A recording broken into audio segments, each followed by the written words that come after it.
نحمدہ ونصلی علی رسولہ الکریم فاعوذ باللہ من الشیطان الرجیم بسم اللہ الرحمن الرحیم۔ دین کا صحیح تصور آپ کی اہم ضرورت ہے۔ آج اسی بارے میں ایک مضمون کا مطالعہ کریں گے جسے مولانا یوسف اصلاحی صاحب نے تحریر کیا ہے۔ دینداری کا جذبہ، دینی اعمال کا شوق اور دینی ترقی کے فکر و تڑپ بلا شبہ وہ جوہر ہیں جن سے مومن کی زندگی میں زبردست رعنائی پیدا ہوتی ہے، بے اختیار دل کھینچتے ہیں اور پوری زندگی سکون، اطمینان، نشاط اور رحمت و برکت کا مظہر ہوتی ہے۔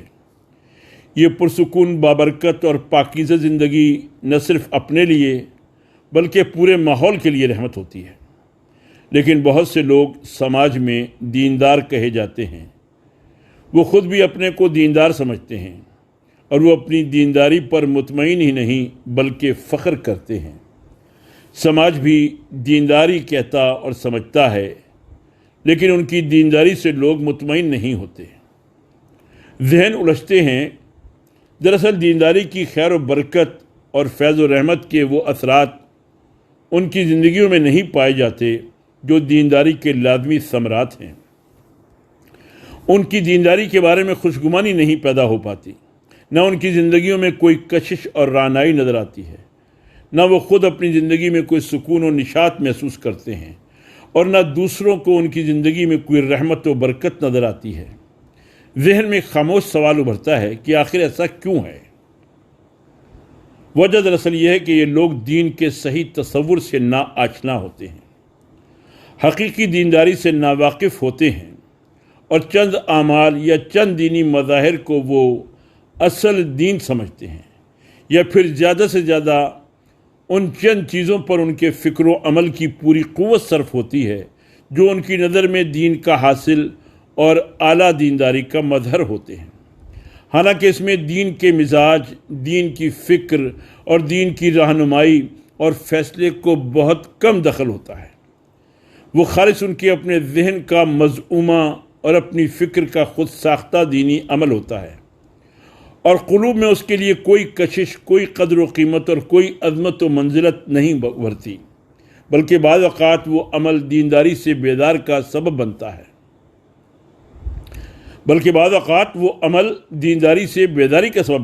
اور دین کے بارے میں ناگواری کا تصور پیدا ہونے لگتا ہے۔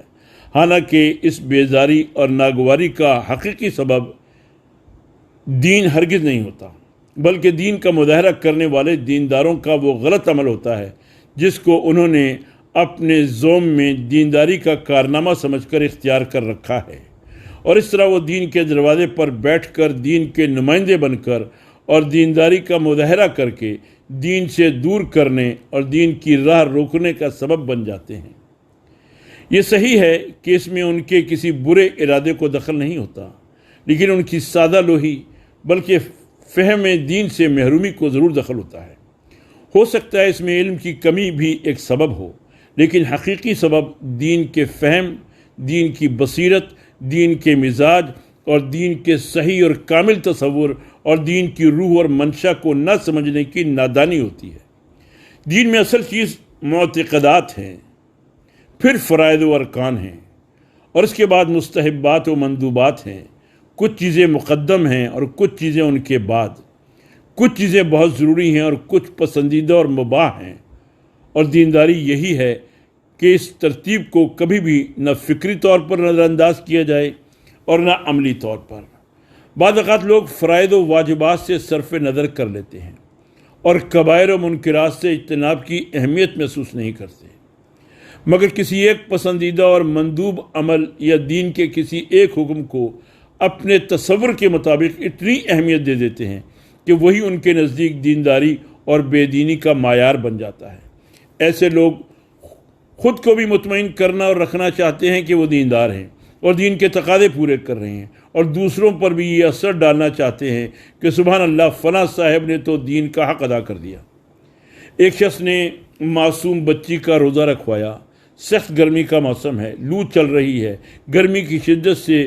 گودا پگھل رہا ہے، دماغ کھول رہا ہے، بچی پیاس سے نڈال ہے، حلق خشک ہو رہا ہے، بچی کی جان پر بنی ہے، مگر وہ اپنی دینداری کے زوم میں یہ سمجھا رہے ہیں کہ ہم بچی کو دین پر قربان کر رہے ہیں، بچی کی جان چلی جائے گی لیکن روزہ نہیں کھلوائیں گے، اور اگر اس حالت میں بچی کی جان چلی گئی تو ان کے زوم میں یہ راہ حق میں شہادت ہوگی۔ سوچئے، کیا یہ دین کا مزاج اور دین کا تقاضا ہو سکتا ہے؟ اپنی نادانی کو دینداری سمجھنا اور سمجھانا زبردست خود فریبی اور گمراہی ہے۔ نابالغ بچی پر تو روزہ فرض نہیں ہے، اس لیے کہ وہ تو معصوم بچی ہے۔ اگر بالغ آدمی کی بھی جان کو خطرہ ہو تو اس کے لیے ضروری ہے کہ وہ روزہ کھول لے اور اپنی جان نہ کھوئے۔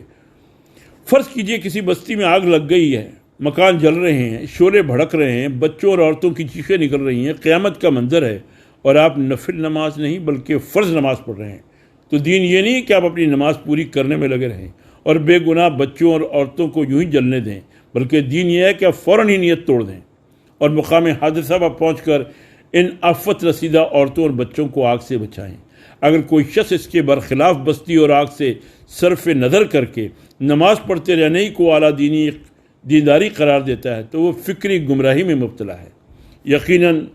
پردے کا حکم قرآن نے دیا ہے اور رسول اللہ صلی اللہ علیہ وسلم کے قول و عمل سے بھی اس کی تائید ہوتی ہے، لیکن اگر پردے کے اہتمام کی شکل یہ ہے کہ اگر ایک بچے کا سر پھٹ گیا ہے، خون برابر بہہ رہا ہے اور خدا نخواستہ بچے کی جان جا سکتی ہے، لیکن گھر میں کوئی مرد نہیں ہے، خواتین ہی خواتین ہیں، اور خواتین کا یہ حکم ہے کہ کسی غیر مرد سے بات نہیں کر سکتی، بازار نہیں جا سکتی، مرد ڈاکٹر سے مریض کا معائنہ نہیں کرا سکتی، جبکہ بچہ سسک رہا ہے، خون کافی بہہ چکا ہے اور کچھ دیر اگر ڈاکٹر کی امداد نہ ملی تو جان پر بن سکتی ہے، لیکن گھر میں پردہ نشین خواتین ہیں، کون لے جائے؟ کوئی پڑوسی بھی کیسے دخل دے؟ اس لیے کہ پڑوسی سے بھی کوئی جائے گا تو وہ مرد ہی ہوگا، غیر مرد گھر میں کیسے داخل ہو؟ اس عمل کا جو بھیانک نتیجہ ہو سکتا ہے اس کا اندازہ کیا جا سکتا ہے۔ پردے کا یہ تصور اور مفہوم جسے دینداری کا اعلیٰ مظہر سمجھتے ہیں وہ اختیار کیا گیا ہے، یہ وہ پردہ نہیں ہے جس کا اسلام نے حکم دیا ہے اور جو اسلام کو مطلوب ہے۔ اسلام میں اس درجے بے بسی اور مفلوج ہو جانے کی تعلیم نہیں دیتا، وہ سماج میں عورتوں کا بھی مؤثر رول دیکھنا چاہتا ہے اور حالات کے لحاظ سے غض بصر، پردے اور تحفظ کا حکم دیتا ہے، مگر ایسا ہرگز نہیں ہے کہ عورتیں مرد سے بات بھی نہ کر سکیں، کسی مرد ڈاکٹر کو اپنے مریض کا حال بھی نہ بتا سکیں، مریض پر جان کنی کی کیفیت ہو اور اسے ڈاکٹر کے پاس نہ لے جا سکیں۔ یہ اسلام کے پردے کا غلط مفہوم لیا گیا ہے، یہ خود ساختہ مفہوم ہے۔ یہ دینداری اسلام کی مطلوبہ دینداری نہیں ہے بلکہ اپنی مزعومہ دینداری ہے۔ اس سے اپنی ذات اور اپنے متعلقین کو جو نقصان پہنچ سکتا ہے وہ تو اپنی جگہ ہے، خود اسلام کی بھی غلط نمائندگی اور غلط ترجمانی جو اس عمل کے ذریعے ہو رہی ہے، اس کا تدارک کیا ہے؟ اس کا تدارک کیا ہے؟ آپ کے اس طرز عمل کو دیکھ کر آدمی اسلام کے بارے میں بدگمانی قائم کر سکتا ہے، اور آپ کے اس عمل سے اسلام کے بارے میں جو غلط تصور پیدا ہوگا اس کی پوری ذمہ داری آپ کی ذات پر عائد ہوگی، اور یقیناً ایسے لوگ اپنے غلط طرز عمل سے اسلام کے بارے میں غلط تصور دینے کے مجرم قرار پائیں گے۔ دین کا صحیح تصور ہر مسلمان کی بنیادی ضرورت اور اہم ترین فریضہ ہے، اور اسی پر دار و مدار ہے آپ کی پوری زندگی کی گردش اور فکر و روش کی صحت کا، اللہ کے ہاں مقبولیت کا، ورنہ اپنے ذوم میں انسان کیا کچھ کرتا رہے گا، وہ دین کے خلاف چلتا رہے گا اور سمجھتا یہ رہے گا کہ وہ دیندار ہے اور دین پر عمل کر رہا ہے۔ اس کے لیے ضروری ہے کہ آدمی قرآن پاک سمجھ کر پڑھنے کی عادت ڈالے اور حدیث کا بھی مسلسل مطالعہ کرتا رہے اور اللہ سے صحت دین اور حق شناسی کی دعائیں کرتا رہے اور اپنی روش کا قرآن کی روشنی میں برابر جائزہ لیتا رہے۔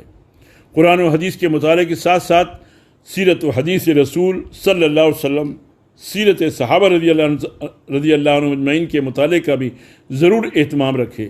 دین کے صحیح تصور کا سرچشمہ قرآن و حدیث ہے، اور قرآن و حدیث کے مطابق رسول پاک صلی اللہ علیہ وسلم کی مبارک زندگی ہی ہمارے لیے اسوہ حسنہ ہے، اور صحابہ کرام رضی اللہ تعالیٰ عنہ اجمعین کی زندگیاں ہمارے لیے مشعل راہ ہیں۔ اللہ کے رسول صلی اللہ علیہ وسلم ایک دعا کا بڑا اہتمام فرماتے تھے، اس دعا کا ضرور اہتمام رکھنا چاہیے۔ نسائی میں ہے کہ اے اللہ میرے دین کی اصلاح فرما، اللہم اصلح لی دینی، جو میرے ہر کام کی حفاظت کرنے والی چیز ہے، الذی ہوا عصمت امری، اور میری دنیاوی زندگی کی اصلاح فرما۔ وَأَصْلِحْ لِي دُنْيَايِ الَّتِي فِيهَا مَعَاشِي، جس سے میری معاش متعلق ہے۔ وَأَصْلِحْ لِي آخِرَتِي، اور میری آخرت کو ٹھیک فرما دے۔ وَأَصْلِحْ لِي آخِرَتِي الَّتِي فِيهَا مَعَادِي، جہاں مجھے لوٹ کر جانا ہے۔ وَجَعَلِ الْحَيَاةَ زِيَادَةً لِي فِي كُلِّ خَيْرٍ، اور میری زندگی کو میری ہر ایک بھلائی میں اضافے کا سبب بنا دے۔ وَجْعَلِ الْمَوْتَ رَاحَةً لِّي مِن كُلِّ شَرٍ، اور میری موت کو راحت کا سبب بنا دے ہر ایک برائی سے۔ ایک اور دعا بھی نبی کریم صلی اللہ علیہ وسلم سے منقول ہے، اس کا اہتمام بھی کرنا چاہیے۔